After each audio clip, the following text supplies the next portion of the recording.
अशांति और हलचल में भी मन को बेफिक्र बनाने वाली दवा। ఓం శాంతి. అశాంతి మరియు హల్చల్లో కూడా మనసుని బేఫికర్ అంటే నిశ్చింతంగా ఉంచుకునేందుకు మందు.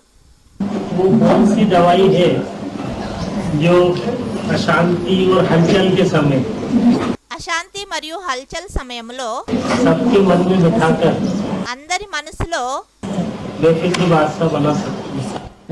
అందరి మనసులో ఏ విషయాన్ని అర్థం చేయించి అందరినీ నిశ్చింత చక్రవర్తులుగా చేయొచ్చు, దానికి మందేంటి అని అడిగారు. बेफिक्र बादशाह बना सकती है। హల్చల్ సమయంలో అందరికీ ఏ విషయాన్ని, ఏ జ్ఞానాన్ని లేదా ఏ మందు ద్వారా అందరినీ నిశ్చింత చక్రవర్తులుగా చేయొచ్చు అని ప్రశ్నించారు. ये तो वाइब्रेशन की दवाई है। అదైంది వైబ్రేషన్ యొక్క మందు. योग से ऐसा वाइब्रेशन जब बनेगा యోగము ద్వారా అటువంటి వైబ్రేషన్ ఎప్పుడైతే తయారవుతుందో तो कुछ बोलने की भी दरकार नहीं पड़ेगी, అప్పుడు कुछ ఏమి भाग दौड़ करने की भी दरकार नहीं पड़ेगी। అప్పుడు నోటి ద్వారా ఏమీ మాట్లాడే అవసరమూ రాదు. సర్వీస్ అర్థంగా ఇక్కడ అక్కడ పరుగులు పెట్టే అవసరమూ ఉండదు. कर्मेंद्रियों से कुछ कर्म करने की दरकार नहीं रहेगी। కర్మేంద్రియాలతో ఏ కర్మలు చేసే అవసరమే ఉండదు. शंकर क्या करता है? శంకరుడు ఏం చేస్తారు? मुरली में क्या बोला? మురళిలో ఏం చెప్పారు? शंकर क्या करता है? శంకరుడు ఏం చేస్తారు? कुछ नहीं करते। ఏమీ చేయరు. अरे करना धरना कर्मेंद्रियों से होता है कि बिना कर्मेंद्रियों के करना धरना होता है? ఏమైనా పని చేయాలి అంటే కర్మేంద్రియాల ద్వారా కర్మ చేయాల్సి వస్తుందా, లేక కర్మేంద్రియాలు లేకుండానే కర్మ చేస్తారా? कर्मेंद्रियों से करना धरना है, కర్మేంద్రియాలతోనే కర్మ చేయడం జరుగుతుంది.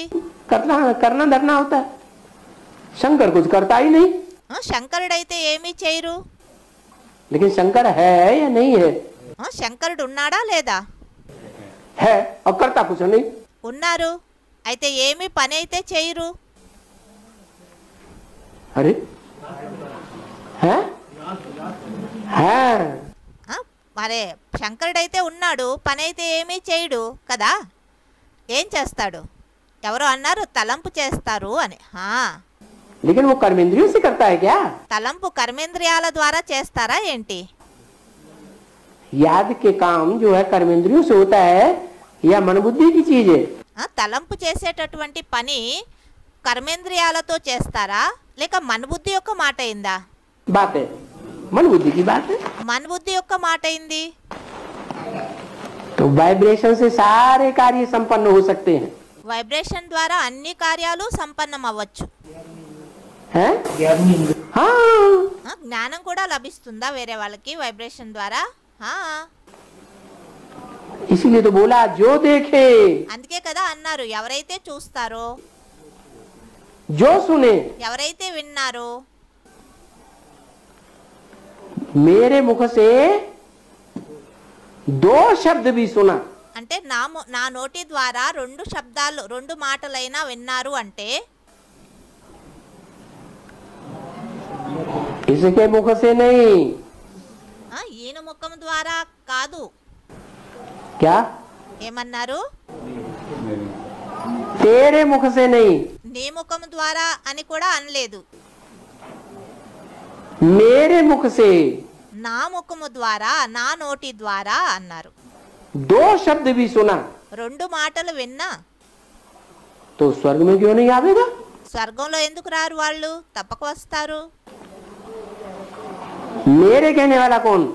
నా నోరు ద్వారా అని చెప్పేవారు ఎవరయ్యారు? जो सदैव स्वस्थ स्थिति में रहने वाला है। ఎవరైతే ఎల్లప్పుడూ స్వస్థితిలో స్థితమై ఉంటారో వారు. जो सदैव स्वस्थ स्थिति में रहने के कारण स्वर्ग स्थापन करने वाला है। ఎల్లప్పుడూ స్వస్థితిలో ఉన్న కారణంగా స్వర్గ స్థాపన చేసేటటువంటి వారయ్యారు వారు. उस आत्मा के मुख से, उस आत्मा ने जो मुख लिया है, ఆత్మ ఏ నోరైతే, ఏ శరీరం అయితే ధారణ చేశారో उसके मुख से दो शब्द भी सुना ఆ నోటి ద్వారా రెండు శబ్దాలు అంటే రెండు మాటలు విన్నప్పటికినూ तो स्वर्ग में जरूर आवेगा। స్వర్గంలో తప్పక వస్తారు. ऊंच पद पाए या ना पाए, భలే ఉన్నత పదవి పొందుతారో పొందరో అది వేరే విషయం. आवेगा जरूर। అంటే తప్పక రానే వస్తారు. ఓం శాంతి.